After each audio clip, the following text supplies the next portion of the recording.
হ্যাঁ বলো। কোথায় আছো তুমি? এই তো বাজার করে বাসায় যাচ্ছি। কেন? আগে বলো, গুড নিউজ শুনবা না ব্যাড নিউজ? ব্যাড নিউজটাই আগে শুনি। ব্যাড নিউজটা হচ্ছে তোমার এখন থেকে মাঝে মধ্যেই বাজার করতে হইতে পারে। কেন? কারণ গুড নিউজটা হচ্ছে নতুন চাকরিতে তোমার হাজব্যান্ডের কাজের অনেক চাপ থাকবে এখন থেকে। কংগ্রাচুলেশনস। কিন্তু স্যার, আমি আর বাজার করতে পারবো না। যত রেডি হোক না কেন, বাজার কিন্তু আপনাকেই করতে হবে। কেন, কি হয়েছে? আরে ধুর, আমি একদমই দামাদামি করতে পারি না। আজকেও 150 টাকা ঠকে আসছি।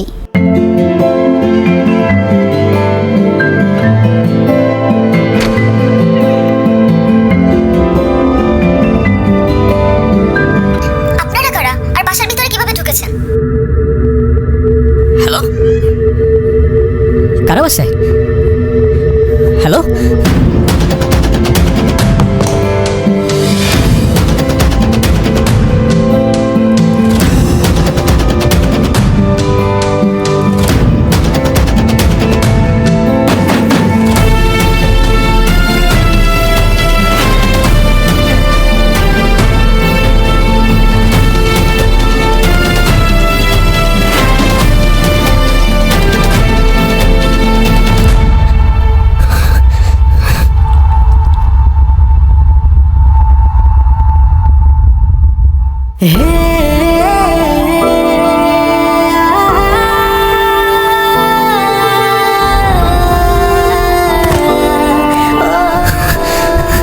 Jenny, jenny, jenny.